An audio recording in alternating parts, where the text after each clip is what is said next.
धुळे जिल्ह्यात खळबळ. शिरपूर येथे मुलाकडून आई वडिलांची निर्घृण हत्या. नमस्कार, आपण पाहतात परिवर्तन 24 न्यूज.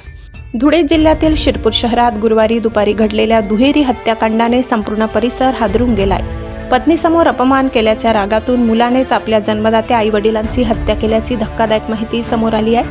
मिळालेल्या माहितीनुसार महावीर सोसायटी परिसरात राहणारे महतो कुटुंब नुकतेच मुलीचे लग्न आटोपून घरी परतले होते. घरात आनंदाचे वातावरण असतानाच अचानक कौटुंबिक वाद निर्माण झाला. या वादादरम्यान आई वडिलांनी मुलगा चंदन महतो याला पत्नीसमोर अपमानास्पद शब्द बोलायचे सांगितले जात आहे. याच कारणावरून संतापलेल्या चंदनने घरातील मुसळ उचलून आई वडिलांच्या डोक्यावर जोरदार वार केले. या भीषण हल्ल्यात गंगा महतो आणि रंजूदेवी महतो यांचा जागीच मृत्यू झाला. आरडाओरडा ऐकून शेजारी घटनास्थळी धावले. आरोपी पळून जाण्याच्या तयारीत असताना नागरिकांनी त्याला पकडून पोलिसांच्या ताब्यात दिले.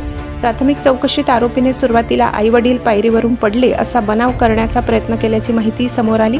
मात्र पोलिसांनी कसून चौकशी केल्यानंतर त्याने गुन्ह्याची कबुली दिली असल्याचे वृत्त आहे.